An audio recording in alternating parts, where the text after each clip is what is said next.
morning everyone. Wrong camera view. Hello, welcome to Hedgehog Hollow. Happy Monday. Welcome if you've just hopped on over from Facebook with me. And today I'm going to be showing you how to condition your new photopolymer stamps, or maybe old ones as well. So when you get photopolymers, I've chosen some really solid images just to help me show you how to use the techniques.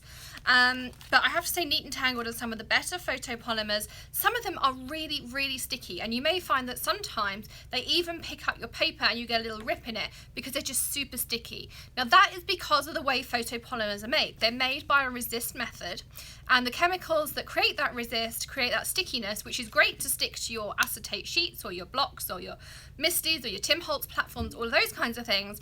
But we don't really want those chemicals on the other side because first of all they resist ink, and I know a lot of people stamp into Versamark first of all and then stamp their colours, and that does work, but there are ways that you can just condition your stamps. Sometimes they might have a little bump in them. We can get rid of all of that and you can get a perfect image every time, and I'm going to show you how to do that.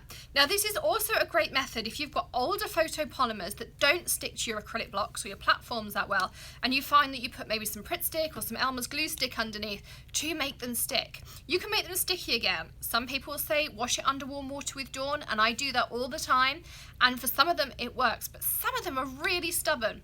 So I use exactly the same techniques on the back and the front of my stamps when I need to either make them re-sticky to stick onto my acrylic blocks and remove any residue that's there that it might have picked up along the way, or new stamps that don't stamp out, particularly these solid ones, right away with photopolymers. So let's mount you above my desk so that you, excuse me, I did not mean to drop you all there, but I'll switch this camera view over so that you can see my desk, like so.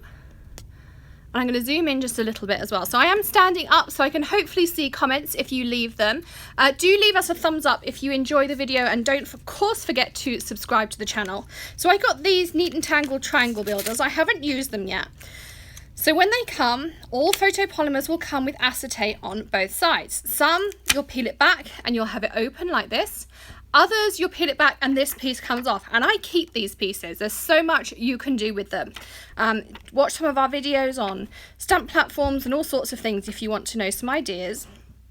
But these are not too bad. I mean, some stamps, particularly I find old to new stamps, are really super sticky when I first get them out the packet. So this is things I discovered. Now these don't have it, but some you will find you come out the packet and you can see little marks on them. Maybe a little bit of the resist hasn't come away, or there's a little lump or a bump, or maybe when you stamp out there's a little stubborn patch that doesn't stamp particularly well. My first go-to is my sand eraser. Now I will link all of these things below the video for you so you get exactly the same supplies. And what I would do is I would just, wherever that patch is, so say for instance it's here, I'd go over it with my sand eraser. So that's step one, and you'll find that your sand eraser removes lots of things. If you have a stray splotch of ink on your project, again, sand eraser, off it'll come. So I'm going to do all over this one, just to show you how.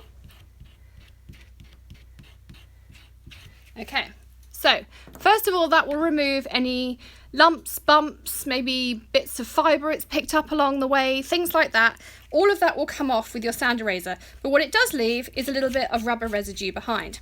Really easy to get that off. The next tip I have for you is alcohol prep pads. And as I say, as soon as I finish this video, I'll add some links for you, so everything will be below the video. But these are just the same. You can get them in the drugstore, you can buy them in the grocery store, all over the place. And what you want to do is you just want to wipe it over your stamp. This will not do any harm to your stamp. This is exactly the same as they use in first aid. You don't necessarily have to use the sand eraser first, but what it will remove is any residue that's on there. So I'm just going to wipe this off. And as I say, you can use this same technique on the back of your stamps with the alcohol prep pads. If the Dawn or Fairy Liquid with water doesn't work to make your stamps re-stick to your acrylic blocks or platform, just use these. The next step I do is I take a water-based stamp cleaner. I particularly like this Ranger one. I find it's nice and gentle on my stamps. It doesn't do any damage, but it's still really good at getting off any grease, any grime, anything else that's left by the alcohol prep pad on there. So then I will spritz it with this.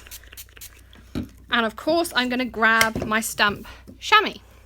So this is the Lawn Fawn stamp chamois. I would also link below the video. Mine needs a bit of a wash. I wash it monthly. You could probably get away with washing yours every few months. But there is a video on how to commission one of these and what they do and all those kinds of things. So I'll make sure that's linked below as well for you. This really smells of bubblegum, so my room will smell of bubblegum all day. But then I just wipe it over. Now your stamp chamois, I use this for everything. I clean up my workspace. I clean up my stamps. I clean my Misty, my Tim Holtz platform, my Big Shot. Everything gets cleaned with this stamp chamois. And normally all I have on it is water. A little bit of stamp cleaner is not going to do any harm. And now I have stamps. They are not sticky. They are almost like working with a red rubber stamp. All that residue is gone. They still will stick to my acrylic blocks. And as I say, you can use the same on the back so that you get the stickiness as well. And I should mention that the stamp chamois is in a coconut, and again I will link that up. It has a tiny little gap here to let some air in so it doesn't go moldy and smelly, and I also use a bit of bleach on mine, which you'll see in the other video, but it also keeps it fairly airtight, so it will take at least a week to 10 days before it will dry out inside of the coconut. So that is how I condition my photopolymer stamps. And as I say, if you have issues with them sticking, or maybe you've got some stamps, I know if you buy some of maybe the AliExpress ones, or some from other countries, or some that are not the best quality, maybe you've bought them in a big box store, use the same technique on the back of your stamps with your alcohol prep pad, your sand eraser, your stamp cleaner, and your chamois, and you will find you get much better adhesion as well. And you can also use this technique to clean your Misty top, the non-laser etch side, and of course you can clean both sides of your Tim Holtz platform using exactly the same method. You'll find it comes out sparkly and looking like new. So they are my top tips. If you have any questions, as I say, you can still use your Dawn with or Fairy Liquid with warm water to give them a wash, but you will not get as much residue off as you will with this method. And you can of course still use your Versamark and then ink, particularly if you don't like staining your photopolymers and you're working with some dark colours. You may find that that gets off some of the staining.